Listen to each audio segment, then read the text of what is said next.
Hey, my name is Jessie James, and welcome back to the Astrology podcast. Today, we are talking about the Capricorn final boss, Zooey Deschanel, who has her sun, moon, rising. That's right, her entire big three, and her Mercury in Capricorn. Before we get into that, I'll update you on current events. There's been a lot going on. Yesterday was January 23rd, aka 123 Let's Go Bitch Day. I was really hoping Taylor Swift would do something, but she didn't. When does she ever do something when we want her to do something? No, she always does something in the dead of night at complete random, and then it's like the craziest thing you've ever seen. So whatever she does next, I'm ready for it. Are you ready for it? Durr, durr, durr. Anyway, what I was not ready for was TikTok's billionaire overthrow or whatever going to Larry Ellison.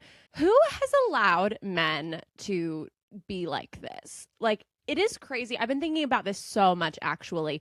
Like, the way that, men as this, like, oh, yes, men leaders, they are amazing. They do great things, whatever, was completely, like, gone as soon as women were allowed to enter the paid workforce, because women have always worked. They just did not get paychecks for it. And we could go into offices and be like, oh, what the men are doing in these offices is not this like amazing intellectual, like powerful feat that they've always claimed it is. And we had no view into, so we believed them or not. I was not a woman in the 1950s. They probably saw through a lot of their BS then too. But then like you get women into offices and you're like, oh, the men don't do anything. I was doing like a group project when I worked at Accenture with this guy, Josh, who I had such a big crush on. He went to Princeton. He was tall. He was a soccer player. He was cute. I'm a lesbian. He looked like a woman, to be quite honest. I like had this huge crush on him. We like worked on a committee together, and I was always trying to like set up, team bonding events or whatever so that we could be at the same party so that I could not really talk to him. Once again, I'm a lesbian. Very common lesbian occurrence, having a crush on someone, but wanting to know absolutely nothing about them because we're not interested in men. But then like we actually had to do a project for this committee to like present to the Accenture C-suite. And I was like, oh, he's completely useless. Like he's very, very stupid and just like didn't do a good job. Like his work style in a group project gave me the ick so hardcore. And that is a lot of like what I think about men in the workforce. I don't even know how I got on this topic actually. But anyway, men question mark. Oh, I was talking about the TikTok overhaul. Yeah, so I got off TikTok because they make you sign this like crazy terms and conditions. Like if you have accepted this, please be aware of what you accepted. Like they are allowed to take anything you say in your videos and report it to the government, to the administration, to Kinkle's McTaco tits, if you will. And like every TikTok video I make, I mention that I'm gay and I mention that I'm autistic. It's like all I talk about. And I'm like, oh, well, I'm not like registered as these things. I don't have a formal autism diagnosis specifically because it can actually make it harder for you to immigrate or emigrate to different countries. And so I just never went through the hassle, plus all of the hell of like, insurance often not covering autism tests and doctors being uninformed about what makes a woman autistic and like how autism presents differently in women than in men, which is crazy because if you look at me, I'm autistic. Like I'm a host at a restaurant and I walk around the restaurant like this, like my hands, they always find their way back up here.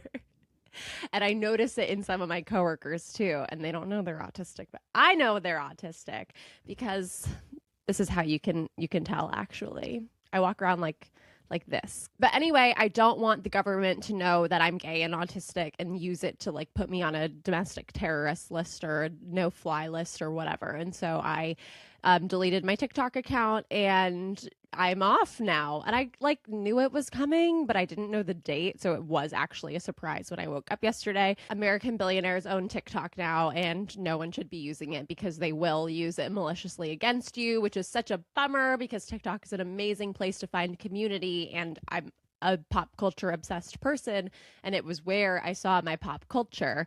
But I'm on Blue Sky, I'm on Instagram, I'm here on YouTube, of course. And then the breaking news as I'm recording this is that ICE has shot and killed another innocent person, just an observer in Minneapolis during the protests, and it was 8-on-1, and they already had them pinned to the ground and shot him in the head, point blank range. Completely unrelated to this, Neptune moves into Aries in 2 days on Monday, and the last time that Neptune moved into Aries, not last year, but in the 1800s, was the first day of the American Civil War. And that sort of is, or exactly is, what's going on here, right? Like, we are fighting each other. The government is at war with the citizens of the United States.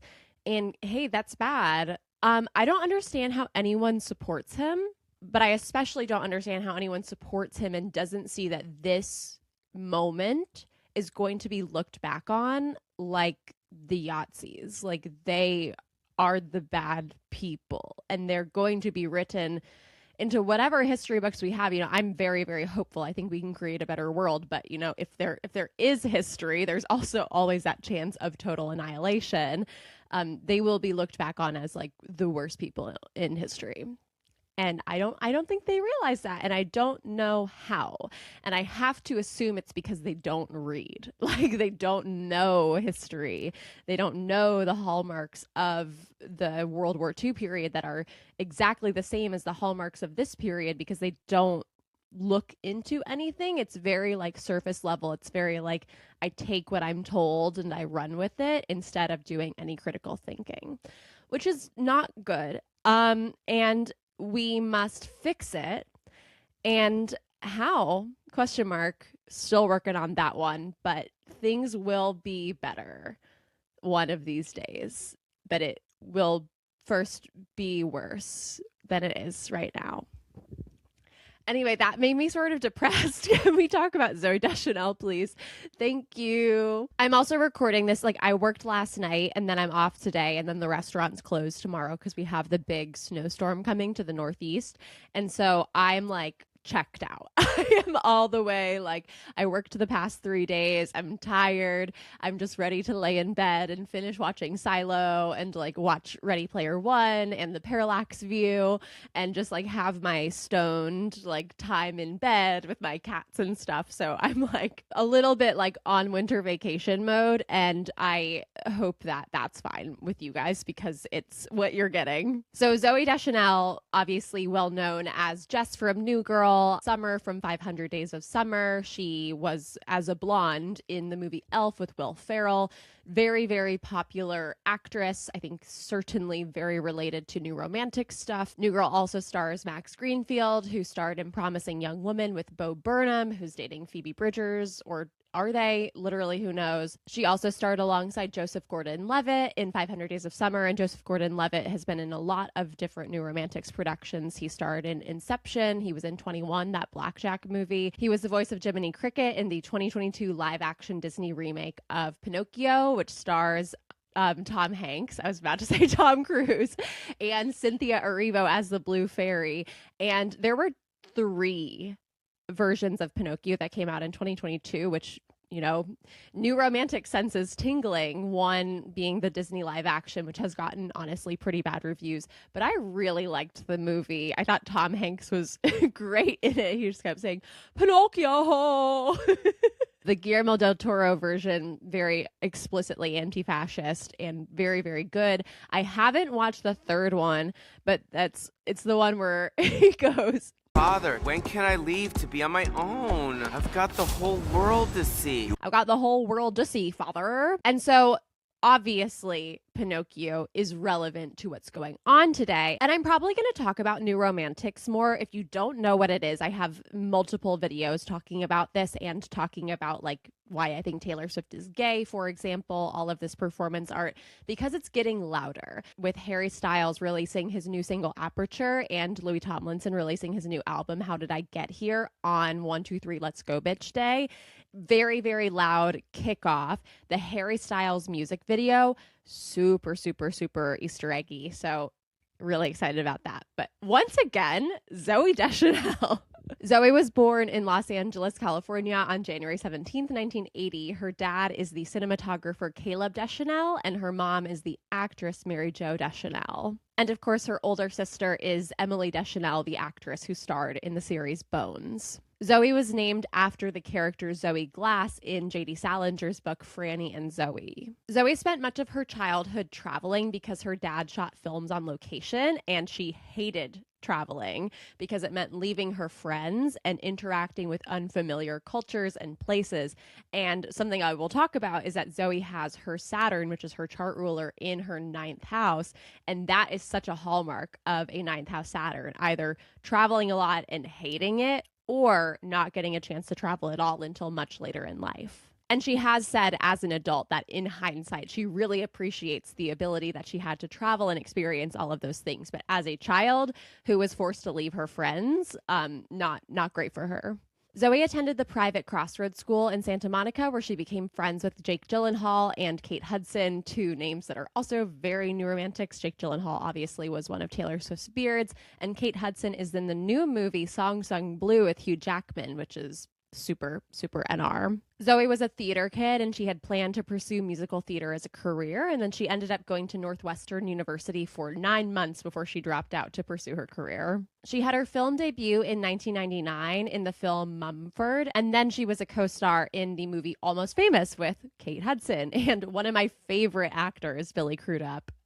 Amazing in the morning show. In 2001, she played opposite Joseph Gordon-Levitt for the first time in the movie Manic, and then in 2002, she was in 4 movies, so her career is starting to ramp up. She was in Big Trouble, The New Guy, The Good Girl, and Abandon. And the LA Times wrote a piece that said she had become a recognizable type because of her deadpan, sardonic, and scene-stealing film performances, and she did not like this. She objected to her typecasting and said, a lot of these roles are just a formula idea of somebody's best friend. And it's like, I don't even have that many friends. Saturnian. In high school, I stayed home all the time, so I don't know how I'm everybody's best friend now. In 2003, she had her first leading role in the independent drama All the Real Girls, where she played Noelle, a sexually curious 18-year-old virgin who has a life-changing romance with an aimless 22-year-old. And then these celebrities grow up and people are like, why are they trying to change the industry? Oh, I don't know. Maybe because they're tired of playing 18-year-old virgins who have sexually enlightening experiences just because they're a woman, and that's the extent of the experiences they can have. Oh my God, a man. He's going to change my life forever. Anyway, she did very well in this movie. Her performance was widely critically acclaimed. And it led straight into the movie Elf, which also came out in 2003, where obviously she starred across from Will Ferrell. And she worked with Will Ferrell again in the 2005 film Winter Passing, and she also played Trillian in The Hitchhiker's Guide to the Galaxy in 2005. In 2006, she was in the rom-com Failure to Launch as Sarah Jessica Parker's neurotic roommate, and in 2006 and 2007, she had a recurring role in the show Weeds. And March 2007 is when she and her collaborator M. Ward started releasing music under the name She and Him. They contributed 2 songs to Jason Schwartzman's band Coconut Records album Night Timing in 2007, and then in 2008, their first album called Volume 1 was released. This album was very widely acclaimed, and Paste magazine even called it the top album of 2008. As I'm going through all of these, I'm like, that Saturn, that Saturn, that Saturn. Like, this is such like a Capricorn rising, Capricorn Sun, Moon rising, Mercury sort of person who has all of these Saturnian events. Like,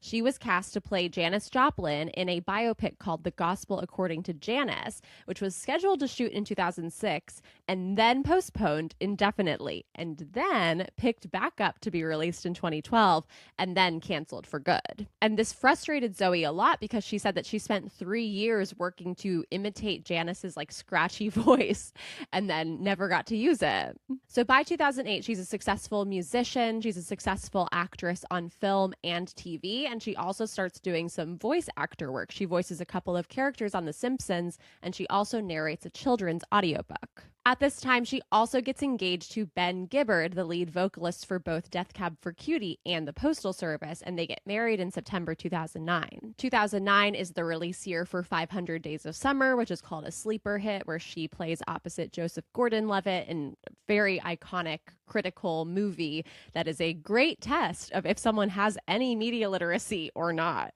In December 2009, she guest starred on Bones, and it was the first time that she and her sister Emily had worked together, so that was a fun family moment. I don't know if people actually know, but Zooey Deschanel is behind the brand Hello Giggles. She had the Hello Giggles account on Instagram, which became successful, and so in May 2011, she, along with producer Sophia Rossi and writer Molly McAleer, founded HelloGiggles.com, and then Time bought it in 2015. So if you've ever seen Hello Giggles pop up on Instagram, that's because of Zooey Deschanel. She was the founder of the Instagram account, and then it took off and became something bigger. 2011 was a huge year for Zooey because New Girl premiered in September 2011. Originally, Zooey was just supposed to be an actress on New Girl, but she ended up taking on a producing role and really helping to build the character of Jess Day. And if Jess Day had a birth chart, it would not look at all like Zooey Deschanel's birth chart looks. I was just thinking this morning, like, Jupiter in Virgo, that is not what Jess Day has. She is an idealist. She wants everyone to be together and having a good time. Not what Zooey's birth chart looks like. Over the course of the 7 years of New Girl, which ended its run in May 2018, Zooey was nominated for an Emmy Award and for 3 Golden Globes for her role as Jess Day. And then 1 month after New Girl comes out in October 2011, Zooey releases a very She and Him Christmas. And then in November 2011, 1 month later, she and Ben Gibbard announce their separation. And then she files for divorce, citing unhappiness and irreconcilable differences. Her next marriage was in January 2015. She announced her engagement to film producer Jacob Petchnick, and then they got married in June 2015. They have a daughter and son together, and then in January 2019, they separated. And now Zooey, of course, is engaged to one of the Property brothers, Jonathan Scott, who she met in August 2019, less than a year after separating from her ex-husband, while filming an episode of Carpool Karaoke. And then 4 years later, in August 2023, they announced their engagement at Edinburgh Castle. In 2020, she was in Katy Perry's music video for Not the End of the World. In 2021, she co-hosted the Celebrity Dating Game with Michael Bolton. In 2023, she hosted the informational HBO Max show called What Am I Eating, based on a previous show she had done called Your Food's Roots. And so she certainly still does some acting, but it seems like she has moved away from the spotlight a bit, which I think is normal as a person who has done so much acting in so many movies at a younger age, to then be like, I think I actually want to be more normal. I don't want to be in the public eye every moment of every day. And so for that, I'm very happy for her. I hope that she and the Property brother have a very, very happy life, and this does not become her third divorce. Zooey was born on January 17th, 1980 at 6:57 a.m. in Santa Monica, California on a Capricorn new moon. And we had a Capricorn new moon last Sunday, and her birthday was last Saturday. So I was like, this is perfect. It's the Capricorn new moon episode. Because a new moon happens when the sun and the moon are conjunct each other. So from the perspective of the Earth, we can't see the sun shining any light on the moon because the moon's between the sun and us. And Zooey has a Capricorn Sun, Moon, and Rising. And Zooey as a Capricorn Rising has Saturn as her chart ruler, but she was also born at night. So Saturn is also considered her out-of-sect malefic, and therefore the most challenging planet in her chart. So her chart ruler is also her most challenging planet, which happens for about half of Capricorn Risings and Aquarius Risings. So she has had a tough time. She's just had to do a lot of hard work growing up. She's never been a natural. All she does is try, to quote Taylor Swift from her song Mirror Ball. Taylor Swift also very likely a Capricorn rising. But the thing about Saturn is that it gets easier as you get older. Saturnian people have a really tough time as children because they already feel like they have the weight of the world on them. Like so much is expected of them. They often feel like outcasts, like they have to work so hard to do things that seem very natural to other people, like making friends and like being normal. It is interesting that many millennials are very Saturnian just in general. We had Neptune in Capricorn, Uranus in Capricorn, Saturn in Capricorn, and Aquarius for a lot of people. And then that even bleeds into Gen Z because then Uranus and Neptune moved into Aquarius, which is also Saturn ruled. And so we just have this like generation of people who have had to work so hard their whole lives, and we've never been a natural. All we do is try. And I think that is setting us up to create this world that is so much better because we have so many very Saturnian people, as opposed to like the Pluto and Leo generation, the baby boomers who have all of these placements in like Venus ruled signs and Mercury ruled signs and the sun ruled signs, where they don't have any of that. They were just sort of like, yeah, no, life is set up and it works and it's good, and then completely destroyed things for the people who follow. But we have all that Saturn in our charts. So we're like, well, okay, I mean, I guess we'll fix it if you insist. If that's what we need to do, that's what we'll do. Since Zoe has so much Capricorn, I just want to do a quick overview of the hallmarks of Capricorn. Capricorn is an earth sign. It's one of the 3 earth signs, which are Taurus, Virgo, and Capricorn, meaning it is very grounded. But Capricorn has a little dose of water in there. It's represented by the sea goat. The word Capricorn means horn of the goat. It comes from the Latin word for goat, which is capri, and the word for horn, which is cornus. So capri, cornus, Capricorn, the horn of the goat. And mountain goats like the ibex were depicted in Ice Age paintings. December and January is mating season when the male ibex fights for its territory, and that's why the Capricorn goat was assigned to a winter sign, a cardinal winter sign. In fact, the cardinal signs are the signs that start the seasons. Aries season begins on the spring equinox and heralds in spring. Cancer season begins on the summer solstice and heralds in the sign of summer. Libra season begins on the fall equinox and begins the season of fall. And Capricorn begins on the winter solstice. The longest night of the year, when there is the most dark and the least light, begins the season of winter and the sign of Capricorn. And Saturn really thrives in those dark and cold spaces, and that's why Saturn is the ruler of Capricorn and Aquarius, the 2 main seasons of winter. Pisces sort of signifies the transition as a mutable sign between the season of winter and the season of spring. And all of this imagery around like the mountain goats and the ibex, etc., I relate really strongly to the North Node. In mythology, the lunar nodes are represented by the dragon, and dragons are mythologically rivers. The head of the dragon, the North Node, is up in like glacial territories, you know, the head of a river, where the glaciers melt and send down the water through the whole river system. But that northern glacial territory is very difficult. It's very rugged. It's hard terrain for anyone to live. The creatures who live there are very good at like foraging food, and they have really great grip strength, and they have to scavenge and plan and strategize. That's really difficult. That's the North Node, what you are not naturally inclined to, but what you work really hard over your life to get to as your destiny. And then the South Node is where the river ends. It's the river delta. It's those warm, marshy areas that are teeming with life, bacteria life, like algae. Things thrive in the water. Things thrive on the land. It's warm. That's your South Node. That's where you come from. That's your comfort zone. That's where you enter into this world, and you have all these talents that you had from your past life, and you have your natural proclivities, and you can just sit there in your comfort zone, in your natural proclivities your whole life if you want. You can just do that. Or you can slowly build up your skills over your time, over your lifetime, and you can move towards the North Node, and then you can move back, and then you can move towards it, and then you can move back. It's this whole lifelong journey to get to the point where you have the scavenging skills and the strategy and the ability to walk on that glacial terrain where you can go do the hard thing that you've been put on this earth to do. That's the lunar nodes, and Zooey Deschanel has, you know, a North Node, South Node axis actually at 29 degrees, so very serious and important in her chart. But she also just has that sort of energy by virtue of having so many Capricorn placements and so many significant Capricorn placements in her birth chart. And I realize now that 3 out of my last 4 episodes have actually been about Capricorn risings: Ariana Grande, Olivia Rodrigo, and now Zooey Deschanel. And you see a lot of Capricorn risings in like show business, in the entertainment industry, because one, they usually look gorgeous. They have a beautiful, like, bone structure. Saturn rules the bones. So they tend to have a really nice symmetrical face. Zac Efron is a Capricorn rising. Lord is a Capricorn rising. There's so many Capricorn risings in the business because they also just have a really, really natural, hardworking work ethic. They are willing to put in the work to get to where they want to go, and that makes these people very successful. And one of the reasons that Capricorn is the sea goat and not just the goat, it has this element of sea and water, and that's because the constellation Capricorn,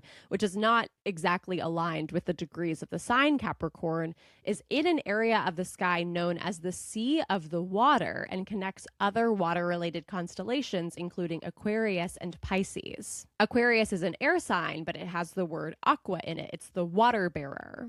And mighty, hardworking Capricorn is actually the smallest constellation in the zodiac and the faintest constellation after Cancer, with no first magnitude stars. The brightest star in the Capricornus constellation, called Delta Capricorni A, is a white giant with a luminosity 8.5 times greater than that of the sun. And the reason that I wanted to talk about Zooey Deschanel today is because I am starting a series where I talk about all of the planets and where they find their planetary joy. Each planet is said to rejoice in one of the houses of the birth chart. The sun rejoices in the 9th house. The moon rejoices opposite that in the 3rd house. Mercury rejoices in the 1st house, which is where Zooey has her Mercury. Venus rejoices in the 5th house. Mars rejoices in the 6th house. Jupiter rejoices in the 11th house. And Saturn rejoices in the 12th house. So I'm doing a series where I find a interesting celebrity birth chart with each of these placements and then talk about why that planet finds its planetary joy in that house. So Mercury, the androgynous planet that is neither male nor female, it's neither benefic nor malefic, it sort of just like lives in this liminal space, is often associated with the 3rd house, which is the natural house of Gemini, which Mercury rules, the house of communication, of your day-to-day life, your neighborhood. But Mercury actually rejoices in the 1st house because it's the lens through which you view the world. The 1st house is defined by your ascendant, your lens into the world, your eye and your eye. It's arguably the most important house in your birth chart because the ascendant decides the 1st house and sets the 1st house, and from there, every other house in your birth chart, every other thing in your birth chart finds a home because of where the 1st house is. It's the first impression that we make on the world and the first impression that the world makes on us. It's how we respond to life. It's who we are as people. And Mercury is our intellect. It's how we process all of the information that we gain by interacting with the world. Everything in life, everything you encounter every single day is information. And that information is filtered in through our senses. You see things, you hear things, you taste things, you smell things, you touch things, you process that information, and then your mind sorts it into categories. It creates boxes for this information. And those categories can be very black and white. It can be, this is hot, this is cold. But it can also be something like, this isn't worth paying much attention to, this is worth paying attention to. And all of that intellectual processing and categorization is Mercury, your intellect. By virtue of categorizing things, you also develop opinions about things, and the opinions that you have about different things is the basis for your personality, who you are. And that's why Mercury rejoices in the 1st house of who you are, because Mercury defines who you are, because Mercury helps us all process that information that we take in, regardless of house or sign position. But when Mercury is in the 1st house and it gets to focus on creating you, building you, being such an important part of your life, it really finds its joy there. It doesn't have to navigate through these back channels to get to the 1st house. Heaven forbid it's in like the 2nd, 12th, 6th, or 8th house and doesn't even have a direct line to the ascendant, and then is like, what am I doing out here? I'll do a video about Mercury in those houses and how that manifests. At the end of the day, Mercury in the 1st house is what we think is what we are. And that's once again for everyone, but Mercury has a really great time doing it in the 1st house because it doesn't have to worry about how it's going to convey that information. You just think and therefore you are, etc. And Mercury is really happy in the 1st house because it gets to express your identity authentically and truthfully.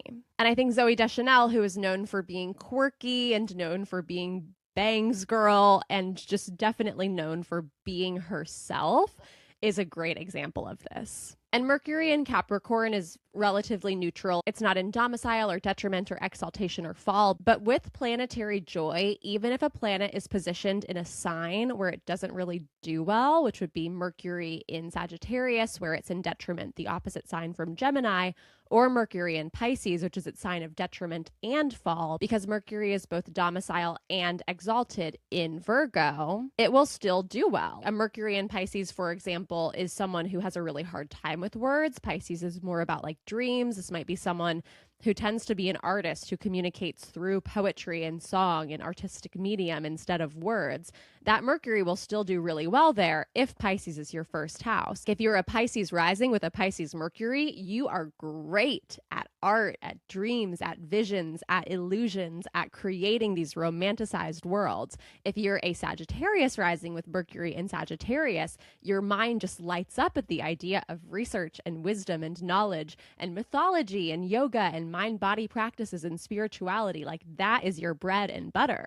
So where Mercury might struggle in Sagittarius generally, because Mercury is very detail-oriented and Sagittarius is Jupiter-ruled, it's big and expansive, just like Pisces, it will actually do really well there because it just like hits on all of the highlights. And it's like, I can't wait to identify all of these things and incorporate them into our personality and categorize them and put them in boxes. And Mercury in the first house is such a common placement in artists and entertainers and actors and public figures. This is like a very, very small selection of people who have Mercury in the first house from my database, but other celebrities with this placement include Doechii, Selena Gomez, Jamie Lee Curtis, Jude Law, Judy Garland, Taylor Swift, Gillian Anderson, Alex Skarsgård, Leonardo DiCaprio, Doja Cat, Danny DeVito, Jordan Sparks, Katy Perry, Steve Carell, Aaron Carter, Jennifer Lopez, Barbara Walters, Guy Fieri, Gayle King, Keanu Reeves, Octavia Butler, Sarah Silverman, Patti Smith, Madonna, Salma Hayek, and so many more people. It's a very common placement in people who end up being successful because they have really sharp minds and intellects. Their Mercury is really well placed and likes to do its job. In Zooey's chart, if we're looking at this Capricorn first house area, we can see that she has this like pile up of planets. I'd call this like a nexus, where she has her moon at 23 degrees, her Mercury and her ascendant at 24 degrees, and her sun at 26 degrees. And traditionally, astrology follows like conjunction within a 3-degree orb. And so by this definition, all of her planets here are basically conjunct with each other. The moon's like 34 minutes outside of it, so half a degree, but essentially her sun, moon, rising, and Mercury are all conjunct each other, which is very interesting and very powerful. And it's also interesting because it's one of 2 earth sign stelliums that she has. She also has a stellium in the sign of Virgo, her 9th house, where she has her Mars, Jupiter, and Saturn, which are 3 planets that are all in a row. And usually the trade-off when you have 1 stellium, even much less 2, and when those stelliums are in the same element, is that you usually sacrifice placements in other elements. But what's interesting about Zooey is that she actually has all of the elements represented in her birth chart. Of course, in earth signs, we've got this big pileup. We've got her whole big 3, her sun, moon, and rising, her Mercury, her first personal planet, and then we have her Mars, Jupiter, and Saturn in Virgo, and she has her Chiron in Taurus. But then in fire signs, she has her North Node in Leo and her Neptune in Sagittarius. In air signs, she has 1 placement. She has a Libra Pluto. And then in water signs, she has her Uranus in Scorpio. She has her Venus exalted in her 3rd house of Pisces. And then in Cancer, she has her descendant, like how she interacts with other people. So there's definitely a lot of weight placed on her earth sign placements. Like, she's a very earthy person, but she does have representation of all of the elements in planets in her birth chart. So she is relatively well balanced for someone with 2 earth sign stelliums. Relatively. Now, Zooey Deschanel's Mercury is not just in her first house, but it is also conjunct her ascendant, which is a placement that allegedly Taylor Swift also has, which is one of the reasons I think that she's a Capricorn rising, because it explains her perfectly. Your rising, your ascendant is yourself. And so Mercury conjunct your ascendant means that you talk about yourself a lot. Your sentences include the words I and me much more than the average person. Taylor Swift's autobiographical songwriting very much comes to mind. But this doesn't get on people's nerves as much as it would if you didn't have Mercury on your ascendant, because these people are so like sharp and charming and witty, and they have all of those mercurial communication skills like baked into the very fabric of who they are. These people are intellectually enthusiastic about every single piece of information that they receive. And if they are provoked, they can and will weaponize their extensive knowledge, and they can have a character flaw of, you know, being natural learners and therefore judging people who have a harder time learning than they do. They're very mentally impulsive people. They can tend to dominate group conversations by like asking a question that only they know the answer to and then giving the answer to it themselves. And they're also very dramatic in the way that they speak, in a way that might not be like overtly dramatic like a Leo Mercury would be, but in a way that's very compelling to people who are listening to them. Just their grasp over language and communication and all the components that go into that, which is so much more than just words. If you challenge them, you better come with your facts, because they've got their facts and they're going to challenge you right back. Okay, I had to take a break to go get coffee so I can be alive. Look at my reputation mug. Here is Karen, the snake. And it says reputation on this side. But I love it. And I can't put it in the microwave because it has metal on it, so I drink my iced coffees out of it.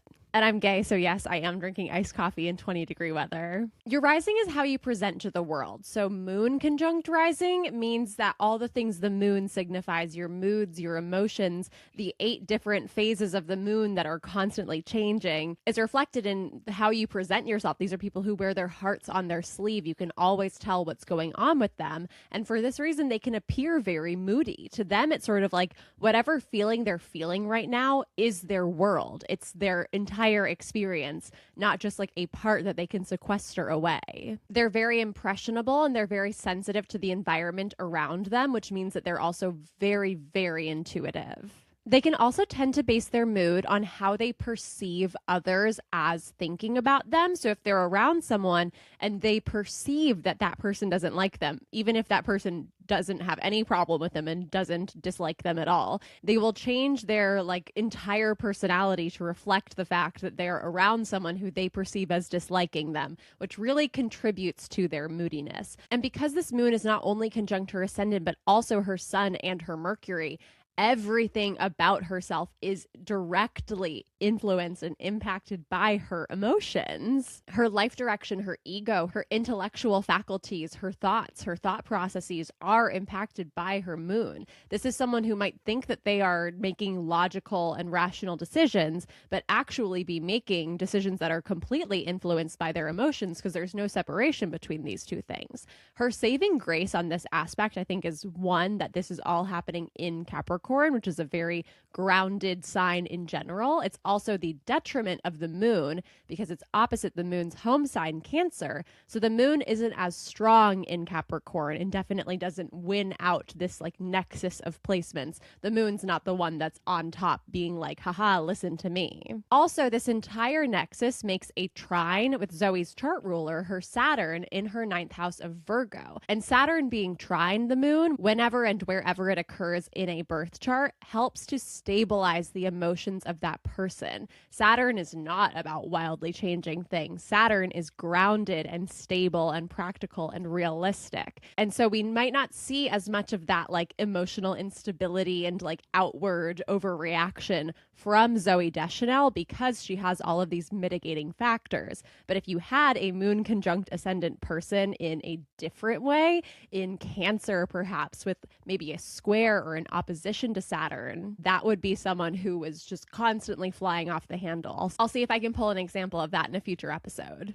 Zoe having her sun, her ego, her life direction, the biggest light in you is your sun, conjunct her ascendant, the way you present to the world, helps to align these two things. Having your big three all in one place has its negatives, but it also has its positives. And one of the positives is that you're really aligned in what you do. Like your life direction, your sun, what you strive for is the same as what you naturally are, your inherent nature, which is the moon. And it's also how you present yourself to the world, your rising sign, how other people perceive you. You have like a very unified front. I'm a little jealous of this as someone who has ascendant, opposite sun, both square moon. Helpfully, they are mutable placements. Unhelpfully, it has the biggest ADHD signification in the whole entire world. Hello. But it can be nice to like have a united front and have like a really strong sense of who you are. It can also, however, create a lot of blind spots. And everyone has every single sign in their birth chart, regardless of whether you have planets there or not. Like in those other places, you can be quite underdeveloped and have a hard time moving towards them and developing those parts of yourself because there's so much energy stored in this one nexus and this other nexus over in Virgo. But someone who has their sun conjunct their ascendant tends to stand out without even trying because once again, they're presenting such a united front. And in this like influencer culture world, there's so much talk about like a personal brand that honestly makes me sick. And thinking about, you know, how I used to be obsessed with my personal brand and how that brand was so inauthentic to who I actually am. So I don't even like to say it, but like this is someone who naturally has a sense of their personal brand because it's who they are. They're all here. As long as they're not trying to brand themselves to be like a Leo or something, like she's going to be just fine. These people really stand out in a group because in a group of people, they probably don't have anyone else whose sun and moon are conjunct their ascendant, but Zooey does. It's like a larger than life like magnetism, and because it's the sun, they have this like sunny disposition that is really magnetizing to other people. And you know, you could call Sunny Twee and then you would get Zooey Deschanel. And especially in Capricorn, this indicates someone that is a self-starter, self-reliant, self-confident, someone who has a lot of initiative to go out and get done what needs to be done. However, there is a potential for this person to become too egotistical. They're very aware of the natural power and influence that they have, and having that power can go to their head. They have a lot of leadership potential. That's the sun, that's that Leo energy, but they need to remember that their employees or their followers or whoever are their own independent people as well. And they do not just exist to serve this person's aims. And it can be really hard for her to embody the opposite sign from Capricorn, which is Cancer. And Cancer is that like nurturing, maternal, like home, baking cookies, etc. It can be hard for her to move away from like the cold, hard Capricorn of it all and like be more nurturing. And so a leader who doesn't have any of that nurturing has a higher potential, certainly, to become sort of more authoritarian. And as I mentioned, this whole nexus, sun, moon, rising, and Mercury makes a trine to her Saturn. And I covered that the Saturn trine moon of it all helps to stabilize her emotions and make her a little bit more dependable and reliable. And Saturn has a similar impact on the other planets here. Saturn making a trine to your sun usually means that someone is serious, reserved, and has like a quiet confidence, which is in contrast with this like loud, magnetic, boisterous, sunny confidence I just talked about. So that can help balance that out a little bit too. I think the Saturn here makes this nexus, which could be crazy. Like it could be super wild and like really dominating for her personality. It keeps that in check. It makes it stay Capricorn-y. Being in a Saturn ruled sign for all of it helps to stabilize it, but then also that like the third leg of a tripod or whatever out to Saturn just reinforces that, especially when we're talking about someone who like grew up wealthy, grew up going to private school in Santa Monica with other child actors, you know, someone who traveled abroad a lot and like was a little bit of like a cinematographer brat, if that's a term, like military brat as a child. Her growing up to be someone who is relatively stable, I think is so much due to this Saturnian influence. Like she should be wearing Saturn jewelry all the time. She definitely should be praying to like Kronos and like thanking him for her being relatively normal and stable. And I will say I don't know her, so maybe she's not. And we may never know. Celebrities, who knows? Saturn trine your rising usually gives rise to someone who is really known for their knowledge and wisdom and very generous with that knowledge and wisdom, and someone who seeks to continue to gain knowledge and wisdom because they understand that other people really respect them for it. They like to set up systems and then watch other people exist in them, but they're pretty resistant to go into those systems and like throw caution to the wind and go play around and exist within them. They're more like the game maker. They're like Philip Seymour Hoffman in the Hunger Games. But overall, Saturn trine this whole group just gives rise to like stability, patience, perseverance, longevity in their field and in their career, wisdom, rationality, etc. And I mentioned when I was going through Zooey's life history about how she didn't like traveling when she was young, that was a ninth house Saturn indicator.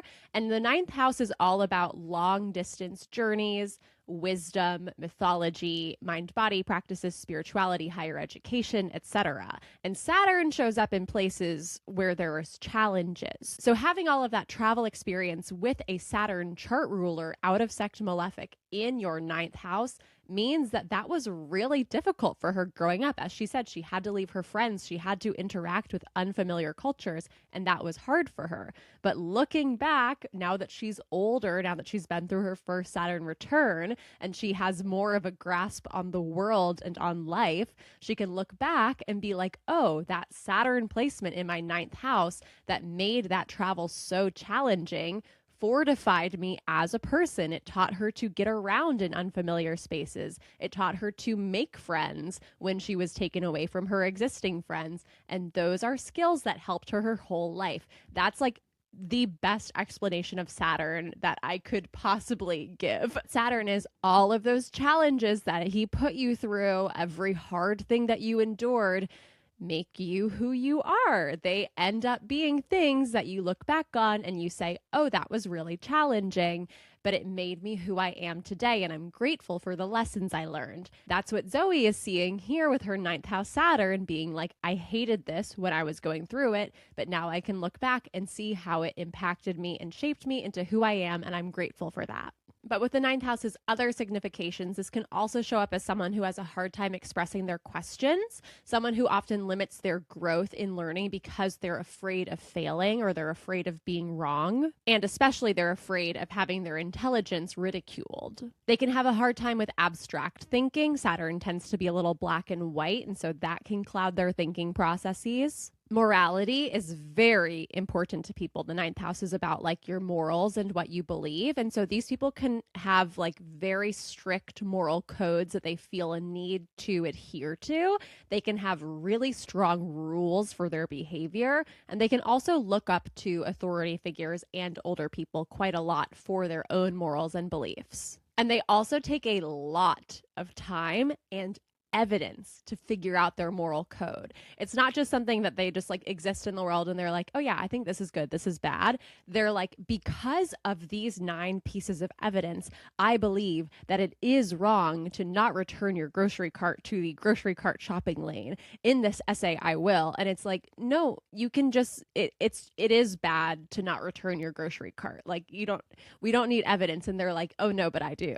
And Saturn has to do a lot with history. So when they travel, they can be really attracted to like historical sites or museums and just learning all of the history of a place that they're in and understanding how that shaped it into the place that it currently is and where it's going. That's so Saturnian, like the whole timeline being a part of everything. And I also just want to mention that in Virgo, Zooey's 9th house, she has her Saturn, her out of sect malefic. She also has her Mars, her malefic of sect. So she has both malefics in Virgo, along with her out of sect benefic Jupiter. And Jupiter, which is considered the greater benefic, the lesser benefic is Venus, is in detriment in the sign of Virgo because it's in domicile. It's the ruler of the sign of Pisces. However, she has all of this opposite Venus in Pisces, her benefic of sect, the lesser benefic, and Venus is exalted in Pisces. It's its strongest sign. It is Venus there. It's nothing but Venus. And so she has sort of this like polarity where one side of her chart is like planets that are either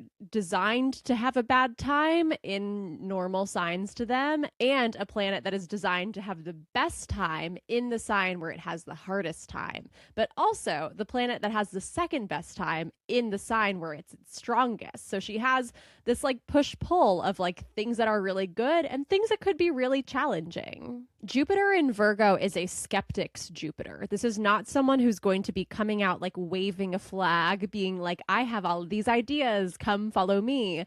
And which is why I say that this is not the Jupiter that Jess Day has, because Jess Day is such an idealist. She's very optimistic. She's very hopeful. That's not what Jupiter in Virgo manifests as. And Jupiter, when it's in detriment, still wants to do big things. Like, he's still Jupiter. He's just not in the house where they're accessible to him, and tends to get more roadblocks thrown in the way. For example, Zooey Deschanel was actually a candidate to be a character in the Marvel Cinematic Universe, but once Scarlett Johansson was cast as the Black Widow, they decided that Scarlett and Zooey were a little too similar and they didn't want to cast her anymore. So she went on to make New Girl instead, which is, you know, one of my favorite TV shows of all time, like such a great comedy, but she didn't win any awards for it. She was nominated for 4 awards through the 8-year runtime of New Girl, but she didn't win any. And so, you know, roadblocks were thrown in her way, but a good thing came out of that. But the good thing didn't pan out as much as she might have liked it to. That's sort of Jupiter in Virgo. It doesn't prevent good things from happening to you. It just prevents them from being so grand. And it also reminds you that like you can't do everything you want. Like, not everything is meant for you. Rejection a lot of the time is redirection into things that she needed to do, into spaces where she might not have seen herself going, but became very important not only to her, but to society. Personally, I would take one episode of New Girl over the entire Marvel Cinematic Universe any day of my life, but that's me. And also, my name is Jessie, and I used to live in a row house in DC with 4 guys, where I was the only girl, and so I felt very much like New Girl, so maybe that's my personal bias there as well. But then her other benefic, Venus, being in Pisces, where it's exalted, once again is like the Venus. It's Venus being Venus in the only way that Venus can.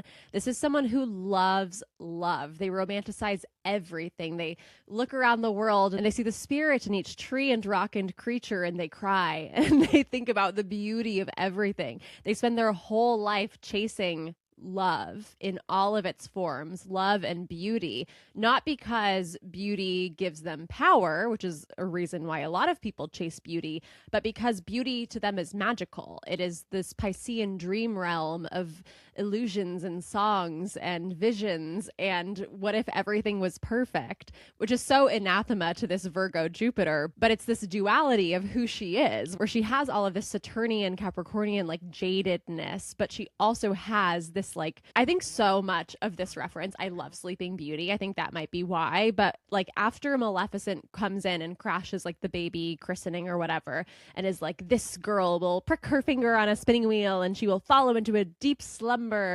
Then the last fairy comes and she's like, and the whole kingdom will also be asleep for 100 years, and then everyone will wake up and it will be fine. Like, that last fairy to me is her Venus after Maleficent comes in and is like, and all will be ruined. She's like, except no, there will still be joy and love, etc. This is also something that I reference constantly when Dancing with the Stars is airing, because it's exactly how I feel every time Derek Huff has to deliver his judging comments after Carrie Ann Innaba's.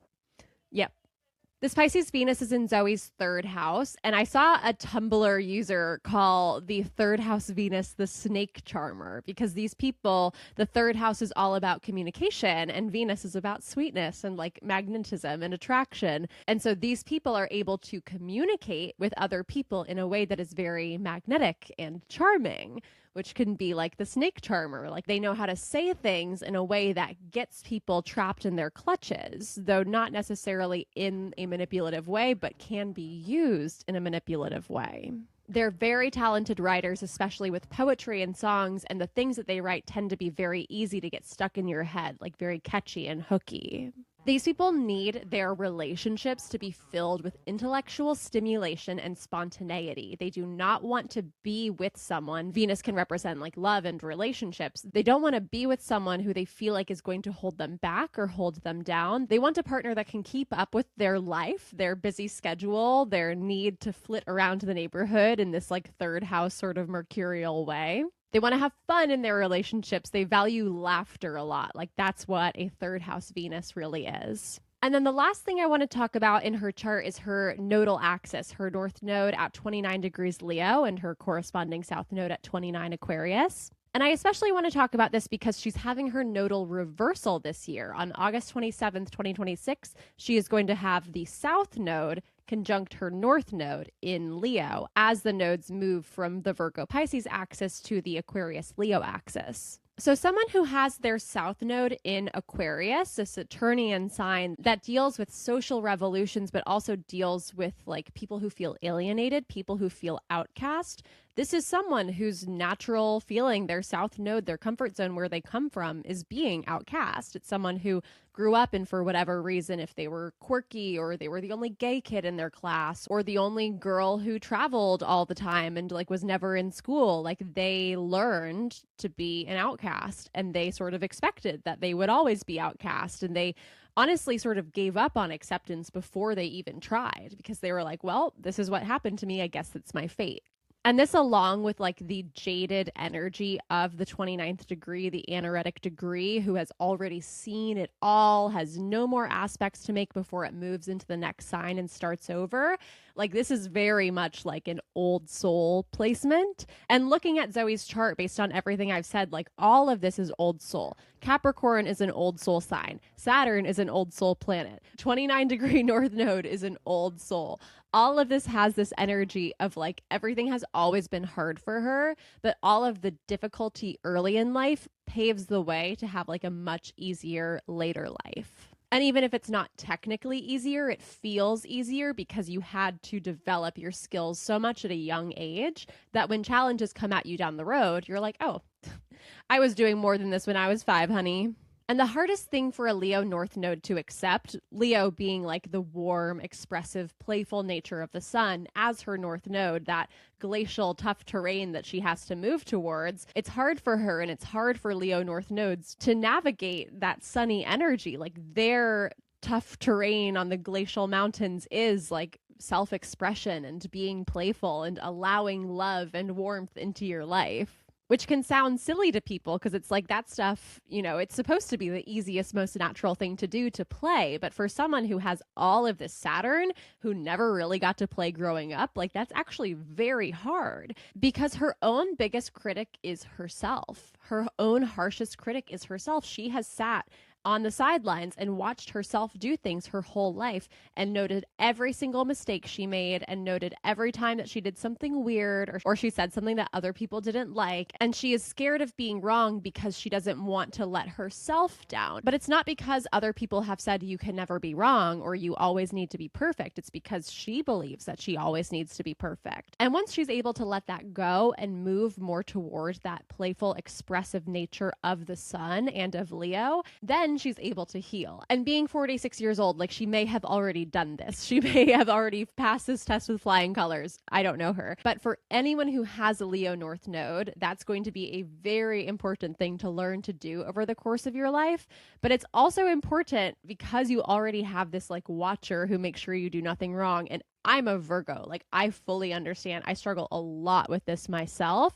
You have to learn to let that go so that you can just live your life. You have to remember that there's no evidence that says life is serious or life has to be taken seriously. We're not here for that long. It's okay to just have fun as long as you don't harm other people in the process. And that, my friends, is Zooey Deschanel's birth chart. Thank you so much for being here. I really appreciate you guys. I'm definitely going to be focusing more on YouTube now that I'm not on TikTok because I love making videos. I love talking. I'm a Gemini moon. I love doing this to connect with everyone. And I will have so much more time on my hands now that I don't have TikTok taking up hours of screen time every single day. So I really, really appreciate you guys and I can't wait to bring you some more content. And that said, if this kind of thing interests you, I would really appreciate if you subscribe to my channel, and if you gave this video a like, it really helps me out. My name is Jessie James. I'm a professional astrologer, and if you're interested in booking an astrology reading with me, you can do so on my booking page at calendly.com/theastrodiva. I now have my calendar open to book for the year of 2026. And you can also find me on social media. I'm on BLUESKY at mutablesoul.bsky.social, and I'm on Instagram at astrojessie_.